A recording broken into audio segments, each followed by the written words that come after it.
Democracy. Welcome, and good evening to Delta's Building Democracy through learning webinars to prepare us for Black Policy Day, which is February 15, 2023. I am Dr. Shanika Smith. I am a restorative practitioner and also a co-collaborator of Black Voters Impact Initiative. Black Voters Impact Initiative is an organization that embraces, educates, and supports us in our voting rights, but most importantly, build our civic engagement. I am here tonight with a distinguished guest of individuals, and also I am a co-host tonight with our distinguished Dr. Sonia Armstrong from Zeta Phi Beta, and also Ray Whitting from Kappa Alpha Psi. We are so happy for the Divine Nine for some of us to come together, and also with our distinguished guests that we have of wisdom and experience to educate us tonight. I would also like to thank Jonna Bailey from For West Virginia Future for being here, helping us with our tech support and making sure that we keep everything on track. So before we start tonight, I'm going to let each panel introduce themselves individually, and I would like to give it to Dr. Armstrong. Thank you, Dr. Smith. I am delighted to be a member of this panel and to support the work that the group is doing. I am the state president of Zeta Phi Beta Incorporated, and we are celebrating. We just had our 103rd anniversary of our founding, where we were founded at Howard University by 5 wonderful, illustrious co-ed. And so Zeta is a service organization devoted to finer womanhood and service. And this year we are embracing health and international health and making everything, embracing that. So I will say more. So thank you. At this time, I'll turn it over to Kayla, or is it to Ray? I'm up. Okay. First, hey, thank you for inviting me to be on the panel here. It's an honor. Again, my name is Ray Whiting. I am the Hallmark president of Kappa Alpha Psi fraternity, the Charleston Alumni chapter. Just like Dr. Armstrong, they just celebrated their Founders Day. We recently celebrated our Founders Day also, January 5th, 1911, on the campus of Indiana University. We are 112 years and going strong. Again, I also have a podcast called Our Voices, where I give a voice to the African American community as well as other disadvantaged communities here in West Virginia. And I would like to welcome Kenneth to speak. I'm Kenneth Matthews, currently reside in Charleston, and I work as a lobbyist advocate for reentry, criminal justice reform, and other things of that nature within the Capitol through the American Friends Service Committee, as well as Race Matters, where we try to set up support groups for those returning citizens from incarceration, from BIPOC communities in Southern West Virginia counties. And I'd like to pass it off to Reverend Watts to introduce himself. Good evening, everyone. I'm Reverend Matthew J. Watts. I'm the senior pastor and the teacher of the Grace Bible Church on the west side of Charleston. I also serve as the president and CEO of Hope Community Development Corporation, a nonprofit organization that works on the west side of Charleston. And also I'm the chairperson and spokesperson for the Tuesday morning group, an advocacy group that advocates for social justice policy. And I guess I'm going to turn this over to Seth. Thank you, Reverend Watts, and thank you, Dr. Smith, and thank you, Dr. Armstrong. It's good to see you all, everyone here today. My name is Seth DeStefano. I am the Policy Outreach Director for the West Virginia Center on Budget and Policy. I'm the center's lobbyist, spent a lot of time down at the Capitol, have been involved in public policy advocacy for about 15 years and whatnot. And I think do I need to pass it to anyone else, or do I need to pass it back to Dr. Smith? It is to I. Thank you all for briefly introducing yourselves and letting everyone know. I would like to introduce my collegiate soror, Kayla. Are Hello, you? I'm on here. My video isn't working. It says I'm unable. Okay, let's see. Hi, everybody. All right. I am Kayla Thomas, and I am a student here at Marshall University. I am studying social work, and I am a junior. I am also the president of the Theta Omega chapter of Delta Sigma Theta Sorority Incorporated here at Marshall University. I also serve as the state facilitator for Delta in West Virginia. And as I have that role, I also have the role as the social action chair. So I work with the leadership team and Dr. Smith to come up with different things that we hear about. If there's a bridge that needs to be made, if there's inequality somewhere in West Virginia, if collegiates feel some type of way, or even alumni chapters feel a way, we work to basically make people feel comfortable and work for what we need. We work for change. So that's what we do. Well, thank you, Soror, and thank you, distinguished guests, for being here and sharing.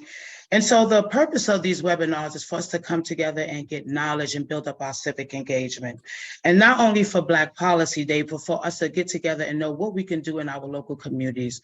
There's a lot of wisdom and collectiveness and resources that we have, and through knowledge and collectiveness that we will all put this together. We want everyone to know there's a lot of information. This is going to be an hour of power. And so we ask the guests to please put your questions in the chat. We will save time at the end of our conversation to answer any questions. Feel free, that information that you hear, if you know of additional information, please put it in the chat so we can capture this information and continue to create these spaces of knowledge. And for that, I will start with asking Kayla to come and speak and introduce Kenneth. Hi, so it says we're going to be talking about criminal justice system, and we're going to ask Mr. Kenneth to speak about what the criminal justice legislation is working through, and what the criminal justice system, I guess, is, and what they're working through with the American Friends Service Committee. If you could speak a little bit about that for us. Yeah. Okay. So as I said, my name is Kenneth Matthews. I'm a lobbyist and criminal justice reform, reentry, recovery advocate with the American Friends Service Committee. And for those of marginalized communities, criminal justice is kind of a misnomer. All right, it's not really justice for those of BIPOC communities, those of marginalized communities, those are even poor communities. It's really not designed that way. And through my lived experience from the time I was 18 till basically now 39, I've had, in that 21-year period, I've had 17 and a half, almost 18 years in some form or another within the criminal justice system, whether it's 12 and a half years in prison, 5 years of parole, and that's not even including juvenile time that I did. So I'm not going to get into the juvenile prison to school to prison pipeline that we see all the time, but that's a whole separate issue.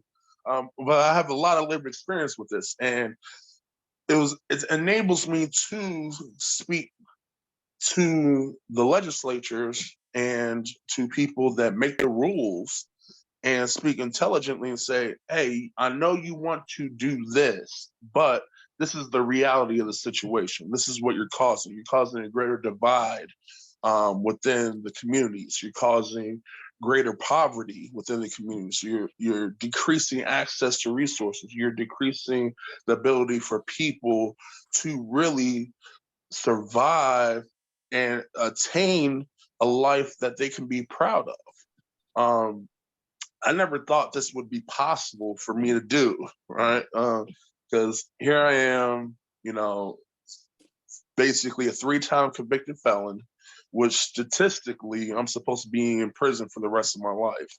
83% of felons that are convicted 3 times or more really do life in prison. They never get out of that wagon wheel, as it is, of reincarceration. And I'm able to do things that I never thought about. Look, college dropout, you know, I don't have a degree. I don't have impressive letters behind my name or anything like that. But what I do have is a learned knowledge through life that allows me to see issues for what they really are.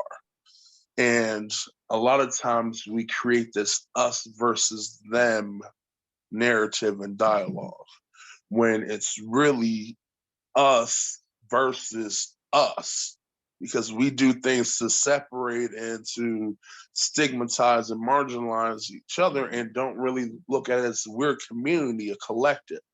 So I'm trying to, with the legislator, talk about things like voting restoration, right? Right now, as it is, that if you are on probation or parole, after you've completed your sentence, after you've been incarcerated, as long as you're on probation or parole, you don't have the right to vote in West Virginia, which goes foundationally against the principles this country was founded on. You know, no taxation without representation. So you're telling this individual that gets released from incarceration that, hey, you can work, have a job, take care of a family, do all these things, but vote for the representative in your community that you want to have in place, making the laws and advocating for your ideas and beliefs in the legislature. That's the last kind of piece that makes the person feel whole when re-entering society. You can have a job, you can have a family, you can have a vehicle, you can have a home and do all these things. But until you're able to participate in the legislative process and the election process within your communities, you still feel separated. You feel like, okay, my voice doesn't have any power, doesn't have any purpose, doesn't have any usefulness. They don't want to hear from somebody like me. And I had that narrative going on within myself for the longest time. And it was like while I was incarcerated, I was working on things, trying to, you know, better myself mentally, emotionally, physically. And I get told by a prison guard, hey, nobody wants to hear what you have to say. And I'm like, okay, yeah, you're probably right. And then my career development specialist, while I was at Mount Olive Penitentiary here in West Virginia, said, no, go out and advocate. People do want to hear from someone like you that's made it on the other side, and use your voice to help raise the voices of others. So I went to, you know, the Capitol, spoke out against some bills. Like the last 2 years, it was introduced as House Bill 2257, which they try to create an extended supervision for those post-incarceration. So basically what the bill boiled down to is certain drug felons would have to do up to another 10 years of extended supervision past their completion of incarceration, probation, or parole. Now, some people think, oh, it's not that bad. You know, they have just this extra kind of monitoring. But for those that get placed into incarceration, it's because the courts deemed them ineligible for probation in the first place. So you're telling somebody after they've been incarcerated, they've done all this time, they've done what was required for them to get out. They've done what was required for them to complete parole. You're then telling them, wait a minute, no, that's not enough. You have to do this extended time, which puts more restrictions on them because they may not be able to work in certain areas or certain arenas. They can't move into better neighborhoods if they need to. They can't leave the state most times. So any type of hope of getting gainful employment, if they wanted to in other areas, they can't do, or even to visit family, they can't do. Plus, they have more fees and fines that they have to pay after already battling to pay those things in the first place once they got out of incarceration and on parole. So it made literally no sense whatsoever. Plus, you're adding more caseload onto an already like backlogged probation system. So where these probation officers are overworked, underpaid, and there's not enough of them. So you want to add more work onto them on top of that, which lets people fall through the cracks. They don't get access to resources. They don't get the help that they need, whether it's through substance use or mental health issues or behavior issues. They don't get the realistic help that they need. So I fought against those in the last 2 years. I was able to get them to not pass those into law. Well, this year it's back. So I'm going for the third time. I guess I'm 3-time convicted felon. I'm going to be a 3-time striking this bill out the way. And so they changed the bill number. It's actually Bill 2129, I believe it is this year. But it's, again, another extended supervision for certain level drug offenses, and be fighting against that, advocating for voting rights, all those things that make somebody feel whole. Because in essence, that the true ability for our community, our state to succeed is in the power of community, the power of every person feeling as a valued member within their community and within their state. And in order to do that, we have to stop this division of, keeping people isolated, keeping people incarcerated for long periods of time, denying them rights that are intrinsic to being a human being in this country, that they feel that they don't have the ability to get and maintain. And those are the things that I fight for within our state legislature. And I found that, everybody has a voice. I try to raise the voices of others. And I realize that as much as they make the laws there, they're not the experts. We who live our lives every day in these situations and overcome various obstacles and barriers, we're the experts, and they need to hear from us.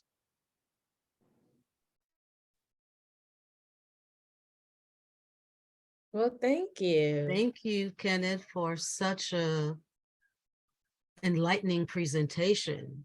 We are certainly happy to know that, and we're really happy that you have been able to get out of the system, and now that you are spreading the information to all of us. So we're thanking and we're hoping that there'll be some questions at the end. And at this time, I would like to bring to the stage Darian, who is going to continue to talk about how we might help to prevent some of these things. Darian, the stage is yours.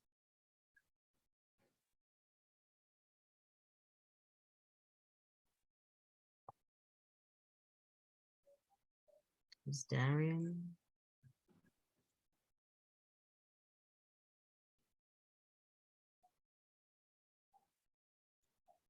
He was stating that he was having some technical difficulties, so I don't think that he probably Okay. moved past.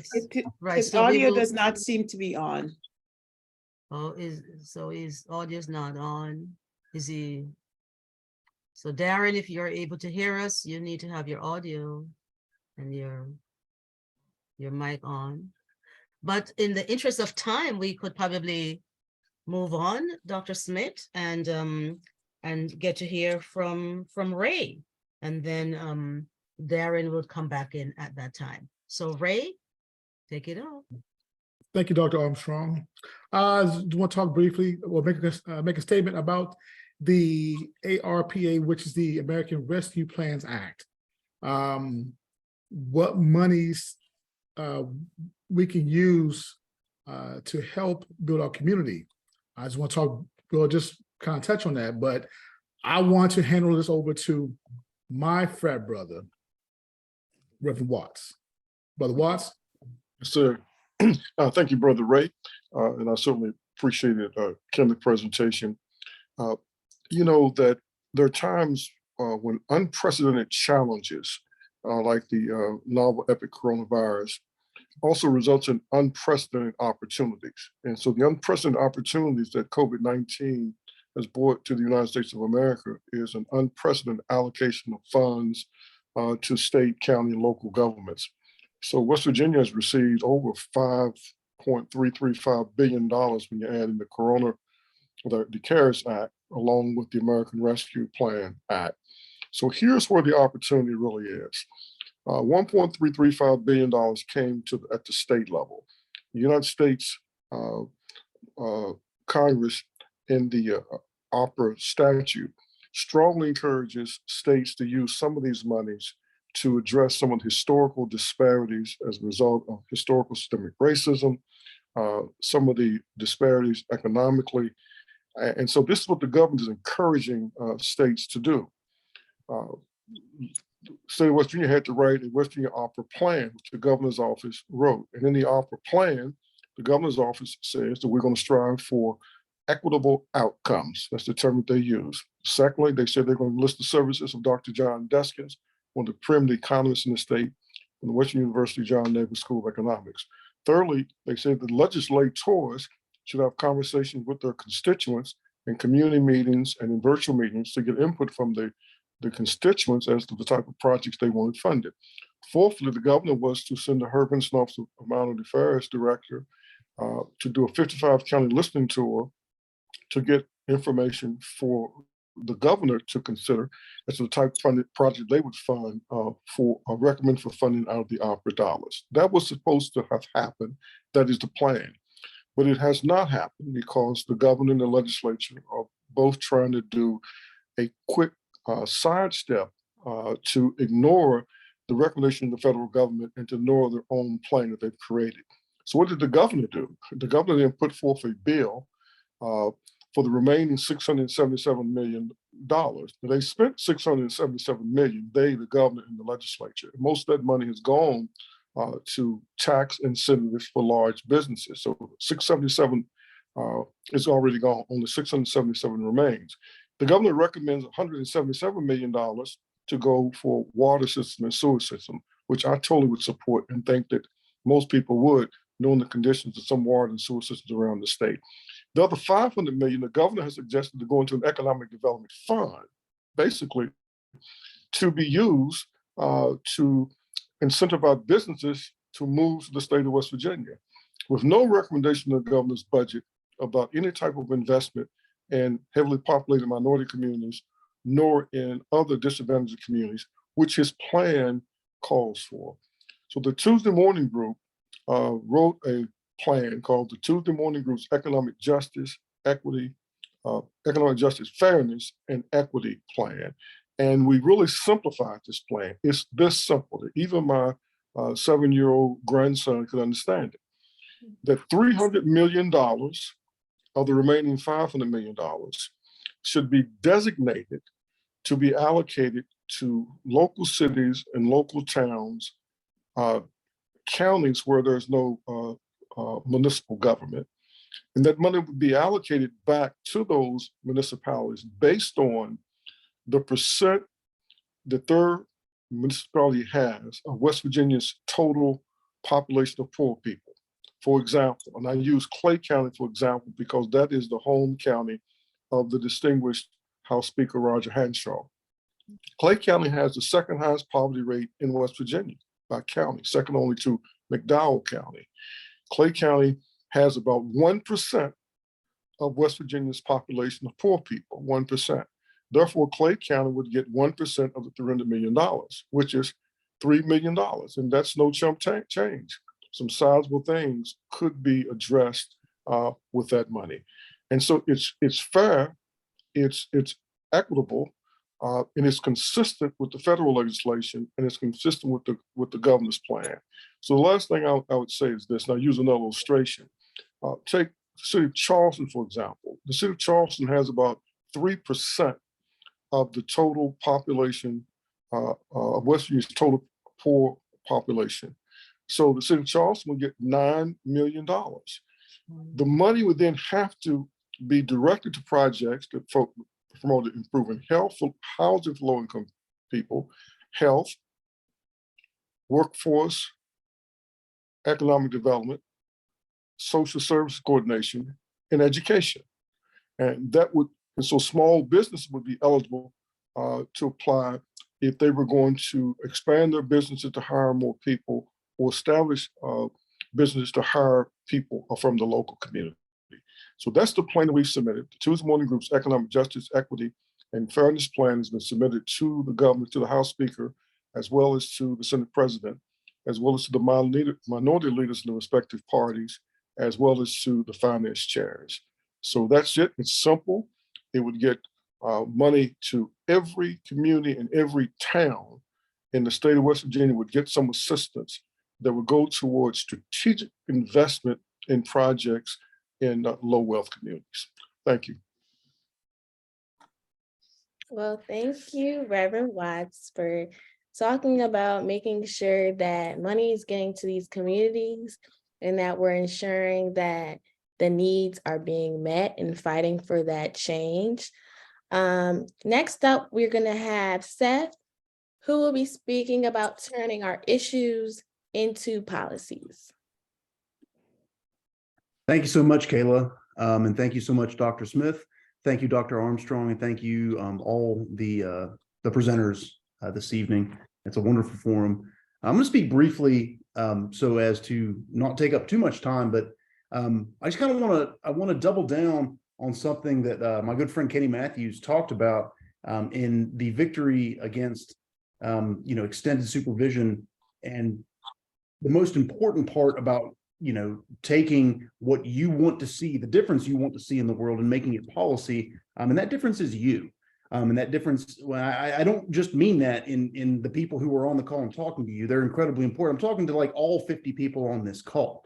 And the reason I say that is because West Virginia doesn't really have on the local and state level, we don't have full-time policymakers, be it the state legislature, be it your city council, be it your county commissions. There are enormous amounts of decisions that are made by people who are not full-time decision makers. They all have full-time lives outside of what they're doing from what they're elected to do. So they absolutely have to have you, and they have to have people with your lived experience to understand what it is they're getting into. And if they don't have you, that's where things can oftentimes go wrong. So I want to reinforce the importance. I remember a couple of years ago when Kenny testified in House Judiciary, and that was the impetus for killing that bill, and has educated lawmakers through and through and through, and I'm sure we'll do so again, knock on wood. Be it food security, be it criminal law reform, be it American Rescue Plan dollars. You are the people on the front lines. You are the ones with the lived experience, and without you making sure that you're not just your voice is being heard, but your expertise. You are the experts here. The policy is not going to end up in the best place, right? And so, in order to do that, we have to break down barriers, and we have to talk to our lawmakers. We have to talk to our city councilors. We have to invite them into our communities and make sure they see what you see on a daily basis. And so, one of the things that I think is incredibly important, right? We send emails, to lawmakers. We make phone calls to our members of city council. We show up for county commission meetings, and we raise Cain and we tell them A, B, and C. But it's also incredibly important, I think, and I've seen this happen, to be certain to invite these folks, invite these decision makers into your daily lives, invite them into your daily communities, so they see what you see every single day, because it's not happening. to be honest with you. Most decision makers, and this is just a product of the political system we live in, most decision makers, be it the state legislature, be it the county commission, be it the city council, this isn't everybody, but it's most people, they come from a place of privilege, right? If you don't have the privilege to run for office, to pay the filing fee, to do all these things, odds are you're not going to get elected to be in that particular position of power. So really, we have to double down on making sure that we are inviting and holding folks accountable who are in power to see the day-to-day struggle, the day-to-day life of what's going on in your communities, because that's where you show them the policy need, right? The need for change is literally on the front lines, right? We don't want to just start off with words on a page or introducing a bill. We want to show folks who are in power, who have the purse strings, who can vote up or down on bills, who are in committees. This is what it means to have a public park on the west side, or this is what it means to have a summer feeding program in your community, or this is what it means for A, B, and C to have a jobs program for people who have done time and are looking to re-enter society and not have possible mistakes of the past held against them forever and ever and ever, the way our criminal justice system does right now. So with that being said, I generally do better with questions and answers, but I just do want to reinforce yes, the phone calls are super important. The emails are super important. But if there's one thing today, if there's one thing this evening that I want you all to know that is so important, that is centered in your power, it is demanding that your policymakers, the people that hold the purse strings, the people that make the decisions, are forced to come to your communities and see what is going on there. That is the number one most effective way to take what you believe needs to change and turn it into effective policy. And with that, I will turn it back to Kayla. Thank you so much. Thank you.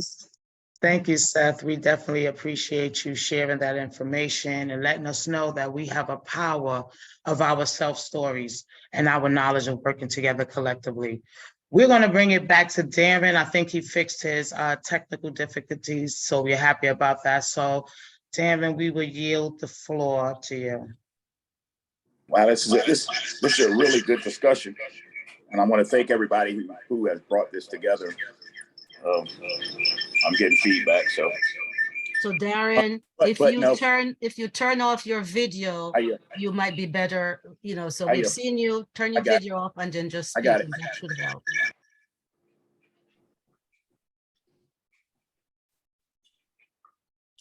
All right, how's that? I'm sorry, I apologize to everyone, man. I just didn't mean to, I don't know what's up with my computer, but then again, I'm not the most technical savvy individual anyway, but yeah, my name is Darren Lester, and I created a program called the Olive Tree Initiative back in 2014. In 2010, I was arrested and I was given 45 years in Mount Olive Correctional Complex. At the time that I got arrested, I was in a really deep state. I wasn't because I was afraid of prison or I was tired or prison. I was comfortable with prison. I was just comfortable with not being able to fulfill my dream. It seemed like I could never get it right. I could never get it right. And through a lot of soul searching, it came through the place where I was like, you'll never get it right because you're never getting it right. And that means that you're not being accountable to yourself. You're not telling yourself true things, and you're not acting in accordance with that. So I spent 4 years, my first 4 years at RSAT, which is Residential Substance Abuse Treatment Program. You only stay for like 6 to 9 months. I stayed for 2 years because I've got some issues, And so one of the things that I also was able to do while at Mount Olive was to get my undergraduate degree in theology and pastoral counseling. But the issue for the Olive Tree is that me and a friend of mine was sitting on the bench one day, and we were looking at all the young men who were on the basketball court and doing their different things. And we said, man, somebody got to help these guys because, bro, they'll wake up and have gray in their beard, which is exactly what him and I did. And so we spent we spent probably a year and a half just studying transformative work. Dr. Alvin Toussaint, Cornel West, and Henry Gates and those kind of people. And then after that, all we did was just take that information, we chopped it up and fed it back. The main thing that makes the olive tree so successful is the fact that we have the credibility to speak the language of the land. That's the thing. The thing is that when we talk about the politicians, those kind of things, the main thing that a politician has to do is he has to know that transformation is possible. He doesn't see it. It's nothing for the news to report, he was on parole and he just killed a guy. Yeah, that's great. And everybody go, sensationalism. But what about the guy who graduated from college? What about the guy who restored back to his family, brought his children in from foster care? What about those stories? Those stories are often overlooked. But the point of the matter is that it's happening every day. Since we started Olive Tree, we graduated 500 men. Out of the men who's been released from prison since that time, not one have went back, not one. Recidivism rate, 0%. And I don't know what I could say to make that any stronger of an argument. But the point is that once we realize that we're accountable, and once we begin to understand that, okay, we all suffer from trauma. Right now, I'm in my advanced year of my MSW degree. And there was a reason why that was particularly targeted for me, is that I wanted to be able to help men know that we suffer from trauma, man. We got some issues. We got some things that has been done to us and things that we have done to ourselves that prevents us from getting it right. And being able to understand that Olive Tree now at this stage, now that I'm out of prison, not only we're doing mental health, we're doing direct services, we're doing housing. We're providing for helping people get their driver's license, social security card, all of those things. My goal is to put 8 mentors around the state, and that when a person comes out that has been incarcerated, if they'll reach out to us, we'll match them with a mentor to take them wherever they need to go. The apartment, I'll give 3 months of rent and security deposit, just so the individual can get himself together, work, save money, do what he has to do, and get forward. One of the things that really hurts me is that after a person has served X amount of years in prison, and they have nowhere to go, yet they stayed in, they got to stay in prison, and then they got to go to a homeless shelter. How does one begin to see his worth again? How does he begin to build back on that when everything that is coming at me is degrading, it's demeaning, it doesn't give me an opportunity to actually begin to feel good about myself. And so, those are just some of the things that we want to do, and things that I'm putting in motion right now. I addressed a lot of things on the national level, long-term incarceration. That's where I'm at right now, working with FAM. And so one of the things I want to bring up is that in this long-term incarceration, let me change gears. We was at the conference, we heard people saying about the 200 million that they needed for the prisons, the 1,000 people who are short-staffed and over. Listen, that's not our problem. Stop sending people to jail like that. Stop sending people these enormous sentences and not give them a chance to rehabilitate themselves, to transform themselves into that which they want to become. The prison doesn't make those kind of things conducive in a prison complex. But they have no problem with beating you in your head, telling you how dumb you are, telling you how bad you are, telling you how whatever. We need to cultivate an atmosphere of healing. And we can do that in the prison system. We are there, and let's do it. And thank you, man. I appreciate y'all let me talk for a while. Hello? Thank you so much. Thank you. Thank you so much, Darren, for that enlightenment, and congratulations on your success. This has been very enlightening for me, and for me to hear about all of these things that you have done and that you are still doing. So at this time, we will go to the question and answer. And if you are out there and you have questions, please use the question and answer link to put your question in. So the first question is for I think it's for, maybe for Ray, I'm not certain. I who was think it. it's for Kenneth. It's for Kenny. The first question is for Kenny. What do you feel about what felons will do and not and add to the workforce? What do you have to answer for that to help us to understand what former felons will add to the workforce? Yeah, as also, I believe I answered that question in the chat, but I can expound on that a little bit more. The main thing that felons bring to the workforce is people, right? Here you have a whole segment of our population that a lot of people don't want to try to hire, right? Because of felony background, of a mistake that they made, or decision that they made that caused them to get this felony conviction and become incarcerated. All right. Every year in West Virginia, there are thousands of people released from incarceration that have skills either that they learned throughout the incarceration or prior to the incarceration that adds to the workforce. Then you add in the factor that for most of those released from incarceration, especially those that go into the state system, they have to have a job. It's a requirement for parole. So we know that we have to work. We want to work because we want to have an income so we can provide for ourselves, start our lives over, start trying to take care of our families. And we know we need to. Otherwise, we can possibly be violated and sent back to prison. So all those things are things that add to the whole process of our.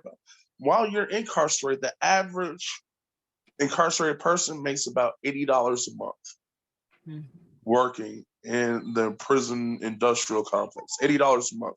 That's working 40-hour work weeks, if not more, every day. That's where we're coming from. So to work another job where we might, go to McDonald's or go to Wendy's and work there, that's not bad for us because of the fact that we have this already mindset that we're undervalued. The issue becomes of skilled places, right?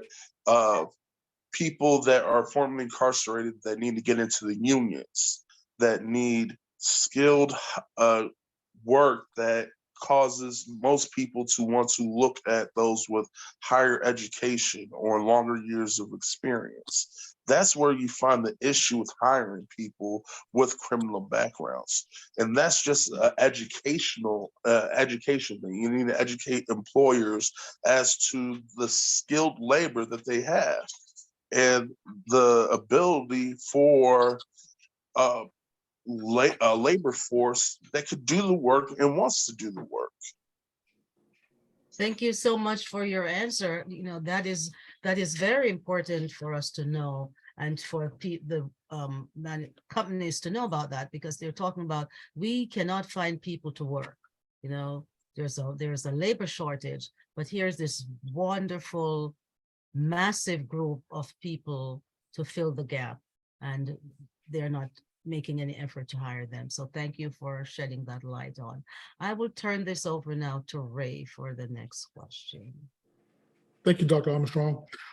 Mr. Matthews, my second question is, would released prisoners on extended supervision also be unable to vote? Yes, they would still be unable to vote because extended supervision falls under the guise of probation.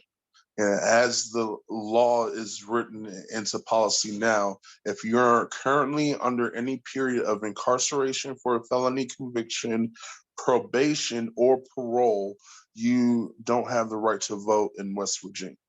And which is why we're trying to get that portion of under probation or parole struck out. And it's really a way to ensure that those with the power now stay in power. That's really what it comes down to. Because you have thousands of people in West Virginia that are on probation or parole, In some counties, delegates or senators, the electoral race came down as close as 54 votes. 54 votes could have changed the scope of the entire election. So you silence the ability for a huge subset of the population from exercising the right to use their voice to instill change, then you can keep the status quo kind of going.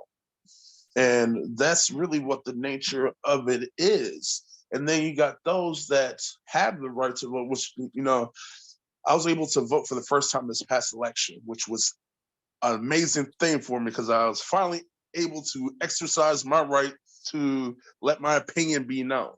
But then you have a whole section of the population that don't utilize that right, that's had it all along. And that's aggravating for those that are fighting to get that right back.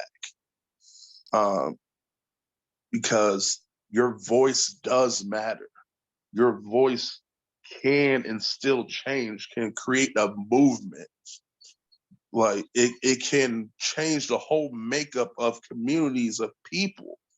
And that's what we need to be focusing on, getting people out there, utilizing their voice, letting their opinions known. And as Seth said, as I say, as many other people said, is that we are the experts. We know what needs to be done to fix it, but we allow that narrative of you don't know, or that narrative of your voice doesn't matter, to play and replay in our heads to the point where we just follow in line and say, you know what, nobody cares, so I'm not going to care. That's not how we instill change. And, you know, Darren with the olive tree, that program was an integral program in my life to help me establish the change. I'm a graduate of that olive tree program at Mount Olive Correctional Complex. I'm one of those stories of getting out and no longer recidivating because of things that I learned and mentorship that I had while in that program. So having those things come full circle around is some of the most amazing thing. But vote, like, get your opinion known.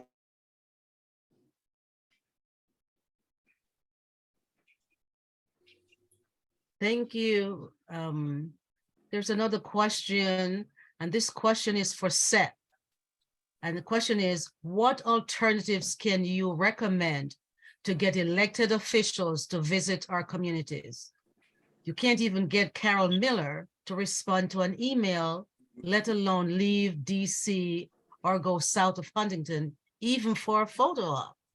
So what can you say to that? So it's an excellent question, right? There is such a thing as lawmakers that just are not responsive. I'm a big believer in multiple game plans, right? The fact of the matter is, when it comes to the policy you want to see changed on a proactive basis, it's not just Congress that can make the change. Oftentimes, it is either perhaps Congress or the state legislature or the city council or the county commission or the board of education. Usually, when it comes to the things we want to see changed in this world from a public policy perspective, there are different levels and different governing bodies that have influence or power over those decisions. So my first piece of advice is it only Carol Miller that has decision-making power over the things you want to see different, right, in this world? I am willing to bet that answer is no.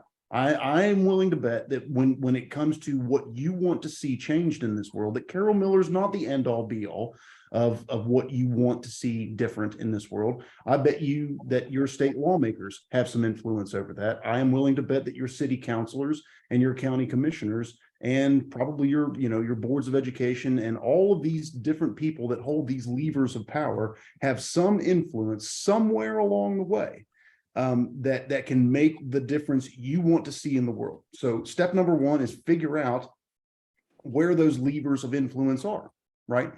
And then step number two, if you're having difficulty with one lawmaker not showing up and showing out for your issue, invite others to come take the credit, right? One of the fastest ways to get an uncooperative policymaker turned around in a big hurry is for them to see you giving credit to other people who are more than willing to come to your community and talk about your issues, right? So if Congresswoman Miller is having, if you're having some difficulty there, maybe, invite some of your delegates from Cabell County or some of your delegates from, that particular district, or your state senators or your county board members to take a public stand in favor of the change you want to see in the world, right? And once that happens, and once they start getting the credit for that, then you'll have a little bit more leverage with a policymaker that perhaps is being a little bit more difficult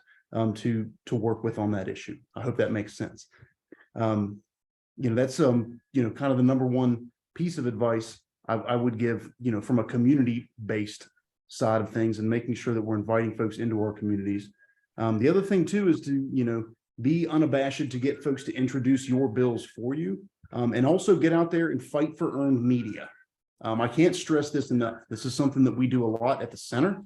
Something I'm thankful for folks like Ray for doing his podcast and pushing issues to the forefront on social media. It's important to get your narrative and put it out in all different types of media spaces, be that social media, be it Twitter, Facebook, Instagram, the regular TV news.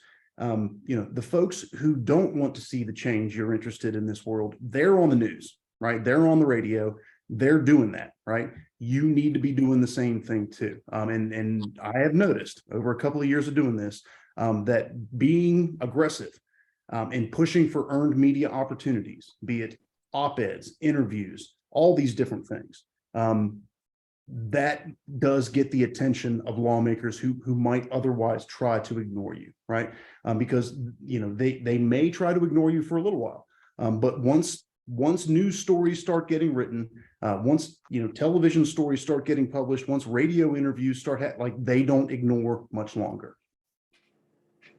Thank you, Seth, so much for that information. And I'm glad that Crystal put blackbygod.org in the chat, because this is a space where our stories can be captured and told and collected. And so we thank you all. We thank the panelists. We thank everybody that contributed to this collective space of wisdom.